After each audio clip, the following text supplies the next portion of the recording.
Peace and welcome again. Welcome back. Probably seen us in the other video, the cabbage video. Should have led you right on over here. Yeah. Welcome. It's video night, man. It's been hard, man. We both working hard, so we gotta do it when we can. But remember, everything we say or do has substance. Yes. So, since it is here in America, it's end of October. So this is our Halloween kind of fall time. So, growing up now during this season, like they would tell us, like in the 90s, if you didn't dress up, that like you would get haunted, like all the ghosts and the ghouls and like the freaks and stuff that were out. The freaks that came out at night, they were gonna get you, So, in order to not be dragged and hunted down by demons, we would dress up for Halloween. And that was, so we were talking about that. And we wanted to go over some Jamaican myths and legends and folktales, that are a little similar to what we do, which we're not going to really do much of the comparisons this video. We're just going to really kind of go over some of those Jamaican folktales with you all today. No doubt. But I have a disclaimer, alright. So, I don't celebrate Halloween, but in all fairness, when she brought up the topic, I started remembering some of our urban legends and realized that even though it may be presented differently, like for what Halloween's were, the last in October, yeah, All Hallows Eve is essentially, it's actually rather deep from my understanding. It's like when a portal opens from this world to the next. So, it's like it's the day before All Saints Day. Oh God, please. So, so we're not really that deep, but what like I said before, when we started discussing, I realized that we could literally swap stories, with Duppy story or ghost stories or ghoul stories or whatever. And it's just another example to show that no matter how we try to be different, we're just so much more alike. Very much so. Yeah. One being, we don't like scary stuff.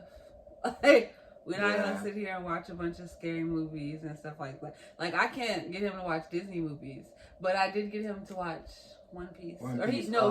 He decided on his own that he was gonna watch the One Piece live action. What's a One Piece live action too? Because it's really nice. I mean, I'm not too much into anime and stuff, but but it's the same storyline, so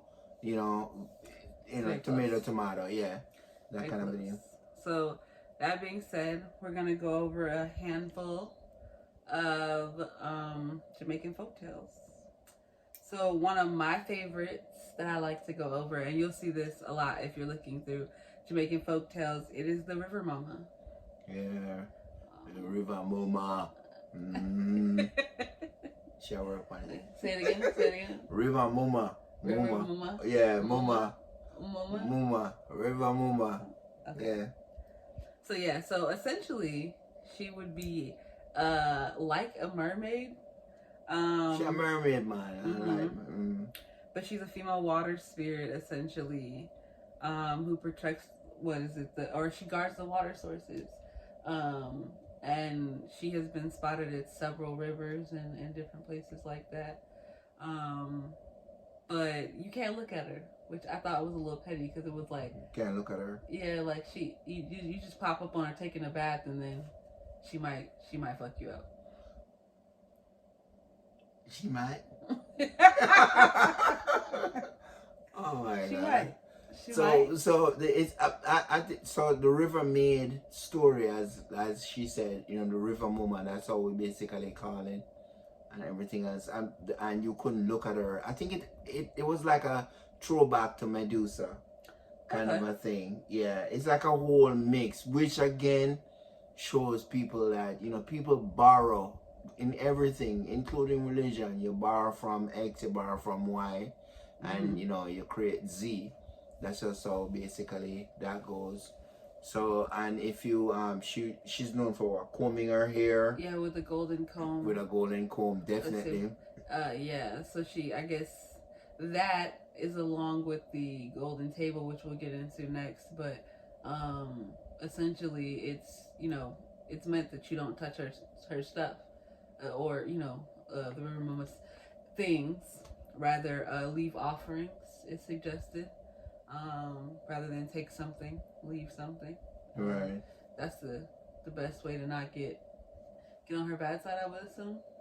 But with most mermaid tales, I think you probably see them like running, diving back into the water, wherever. But the Jamaican mermaid tale, you know, you're the one who have to, you know, you have to be careful, you know, because. Yeah, you know it already. Yeah. She box you. Yeah, Jamaican DNA. What's the other one? So again, it was the golden table. Okay. Which there was a lot of different stories and stuff on that, but it said that it mostly appeared during the midday. There's several different rivers like the River Mama. That you could find or see it, or you would see it. It just appears up. Yeah, in a river. It just appears. So what is this? Whose golden table? It's more of like a Spaniard story, I guess it was saying something to that effect.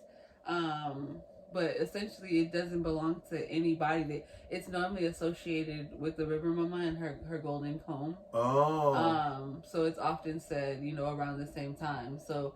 Maybe she's sitting at her golden table. So the mermaid has furniture. See? People. Big ups. You know what I'm saying? Because why wouldn't I pull up my golden table with my golden comb? Right. Well, I mean, why just have a golden comb and not have a golden table? That's unheard of, right? Big facts. So this table just basically appears. But does it appear with the mermaid or? It's not really said. It's kind of controversial. Some say they're associated. Some say you see one without the other, but you could also see the comb without her. Like you see the comb. Some people say, but not her. And it's basically a trap that she uses. It also mentions something about slaves during slavery. They would be sacrificed to her. During. Oh really? Yeah, during like if there was like a drought or low tide and stuff like that. Wow, that's crazy. I've never heard an angle yet. I thought I heard all the mermaid story. Wow, that's pretty cool. Yeah, I thought that was pretty cool. Which that kind of reminded me of how they would like basically, you know, slave babies they would hear. I don't want to name the specific state and area because I don't want no trouble right now. But essentially they would do that with the slave babies. They would put them and feed them to alligators. America? Yeah, feed them alligators. And yeah, when we say cool, we just mean it's interesting. Yeah, it's interesting for it. Doesn't mean not that subscribe people are to being sacrificed.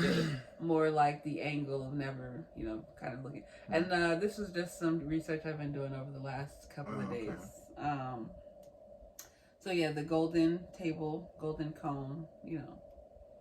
We ain't heard no golden chair, no golden beds yet. But it often said that there are fish that swim around her. So when you see her out like brushing or combing her hair, there's only fish, and it said that those are her children. So if you eat them, some type of dumpy upon you.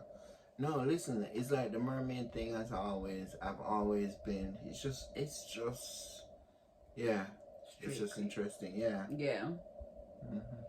I mean, Disney made them pretty, but essentially, every story you've ever heard of about, they're like gory looking. Yeah, either they're like gory looking or like they're very beautiful, and then they like, you know, kind of strange. Okay, absolutely.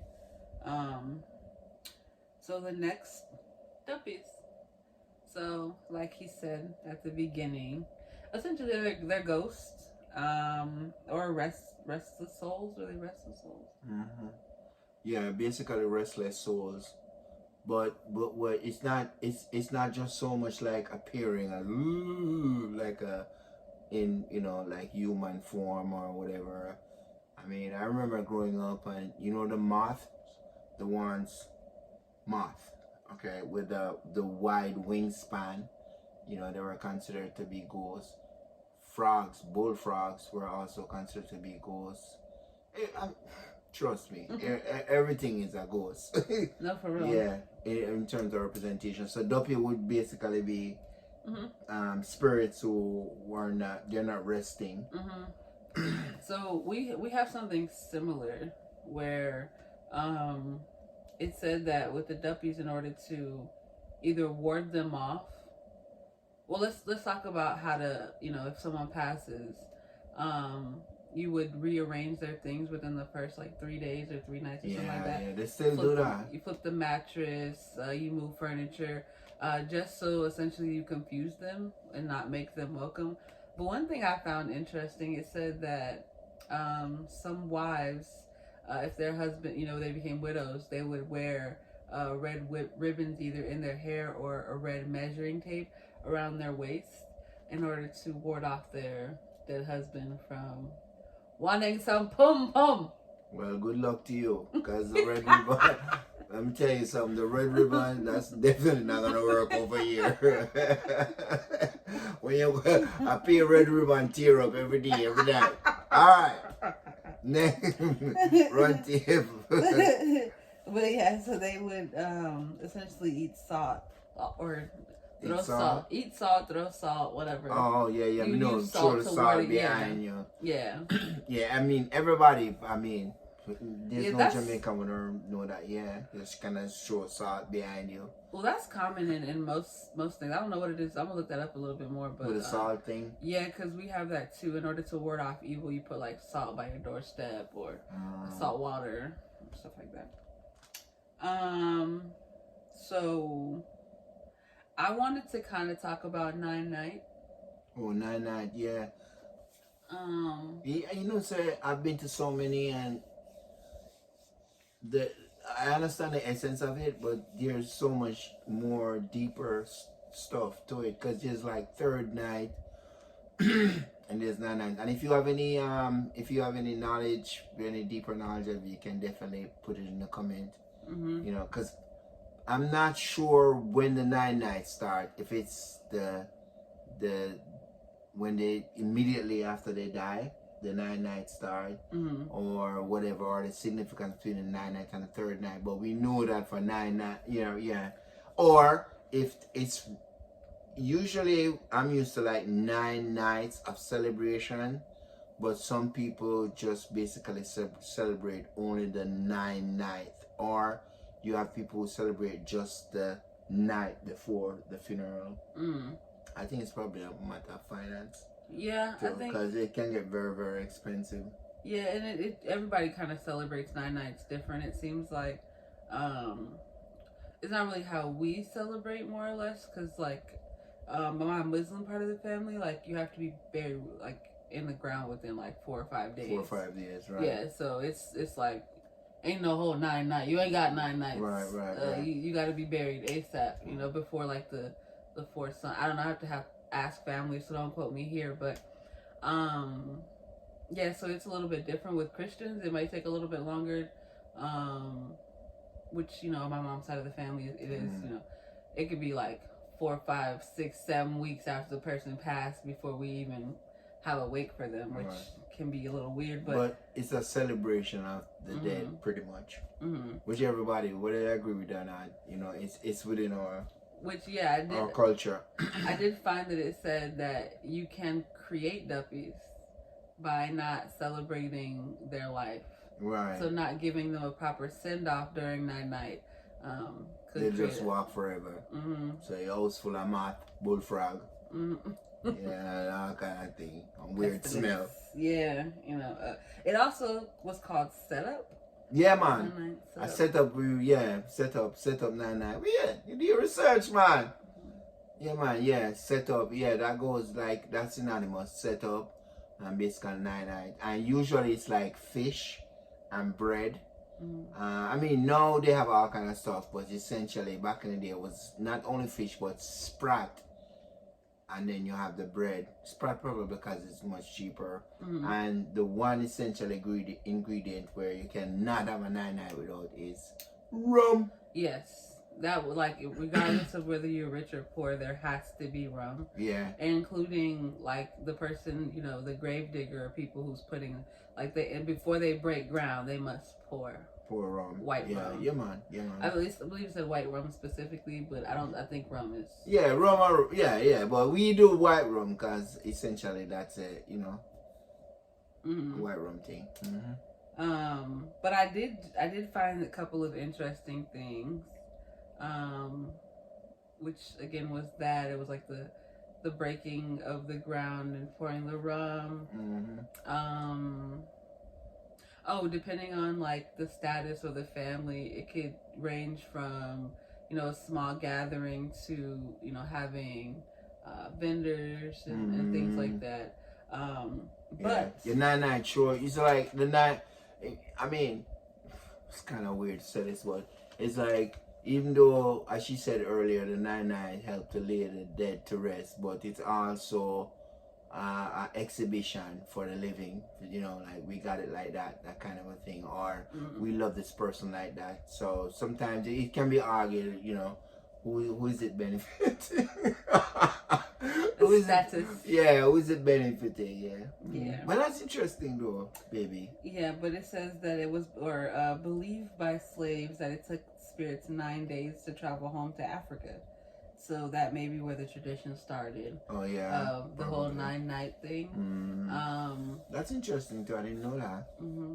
Yeah, I had to dig a little bit to find that one. Cause I was like, well, yeah, because it was an interesting concept, and I was like, well, where did it come from? Where's the, you know, the concept of 9 nights? Like, what's that about? Yeah. It's saying that it doesn't really necessarily have a specific origin. There's several reasons why it's done, but essentially, that's the whole idea. For them to get home. Which again, it reminds me of kind of like ancient tales of like Egypt and stuff. Yeah, true. Same thing. Yeah. So, you had another one too. It was Do what? What was like a bull or calf or something? Oh, rolling calf. The rolling calf thing. Yeah, that was another form that spirits would take some kind of cow with, you know, flaming fire coming out of their nose and all of that stuff. Rolling chain. I think that was probably the most scariest story as a child you would be told about the rolling calf, because this is like undefeatable. I've never heard a story where somebody tackled a rolling calf. It was always somebody just basically running. But I mean, thank you for tuning in, and essentially this is not an exhibition or showing that we believe in ghosts or anything else. Or that we don't believe in Duppy. It's just to show how similar people are. You know, maybe Jamaicans don't have a particular day like for Halloween. These stories. Yeah, like Halloween. But trust me, we live it. You know what I mean? It's always scary. Yeah, because Halloween is like a day. You know, in some other countries they have the Day of the Dead specifically. Right, like Mexico. Yeah. El Muerta, something like that. Dios de la Muerta. Yeah, something like that. I may be saying that incorrectly, but yeah, the Day of the Dead. Dia Muerta, something like that. Yeah. But it's everybody celebrates, you know, annually. Jamaicans may not have like a specific like dress up. Right. You know, but we have our folklore, we have our urban legend, so you know, in the end, you're not very different. You know, whether or not you put on costume over here, you know, we have our own little thing that we basically do. So hey, we'll definitely do this again because there's quite a bit of other ones that I came across. I just didn't want, like, without doing some more research or having access to that, I didn't really want to put them up because there's some really cool ones, but I want to be able to tell them accurately. Right, and because I learned a lot too, particularly about the mermaid thing. I learned a lot about that, you know, from you. Yeah, the River Moor. Yeah, so that was definitely interesting. So people, what we need for though? Like, comment, but subscribe. and subscribe. And big ups to everybody who already subscribed. Oh, definitely. And the questions are coming in, and we're gonna spend some time answering them. You know, as much as we possibly can. Yeah, we'll probably be dropping another Q&A within the next like week or two. Yeah. We got some really in-depth questions that we really want to make sure that we're getting to, because there are a lot of the same questions. So we really don't want to be revisiting that whole why are we moving to Jamaica portion. Yeah, but we definitely will touch on it. You know, you will not be ignored. If you drop a comment, you know, if you don't get an answer immediately, eventually you will get an answer. So love each other. Peace and love. Until we meet again. Peace.